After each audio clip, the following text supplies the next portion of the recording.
This is Brea Woodhouse. She's a CWU anthropology major. When she's not spending time in class, she travels across town here to the Ellensburg Animal Shelter.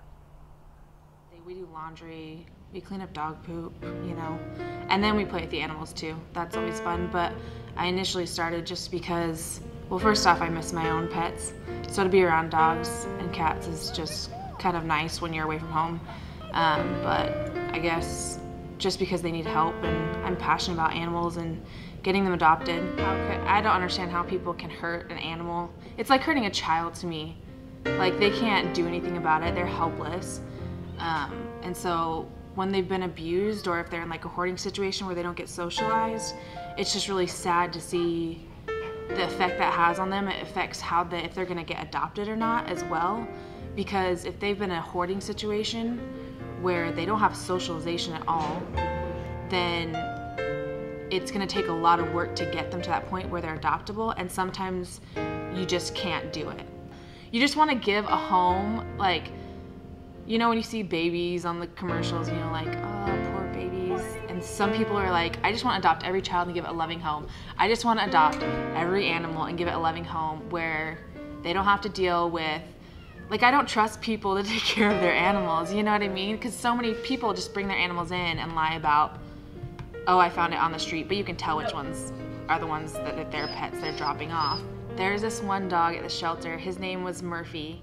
And he was like a yellow lab retriever sort of mix. So he was a tall dog, he was really big, but he was so skinny.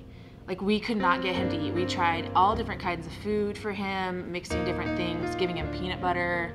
I mean, this dog just did not want to eat.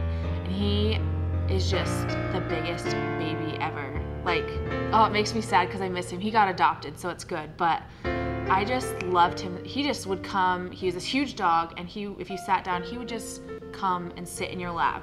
You'd take him out back to play ball, and he didn't want to play ball, he just wanted to cuddle. That's all he wanted to do, just to be loved and to be cuddled. I think he's probably my favorite that I can remember.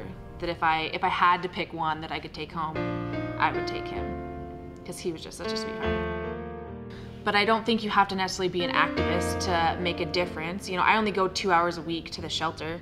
It's not like, it's a time commitment for me because I have so many other things going on, but it's a time commitment that's definitely worth it, and it's only 2 hours a week. How many people watch like multiple 1-hour sitcoms every night? You could just take some time out of your day instead to go do that, I guess. If I'm in a bad mood and I have to go to the shelter that day, and even if I'm like, oh, I'm just too tired, I don't want to go, after I go and I'm done, I just feel like, oh, I feel so much better. I went and held puppies, or I went and, even if I had clean dog poop that day, it still makes you feel better because you feel like you did make a little bit of a difference.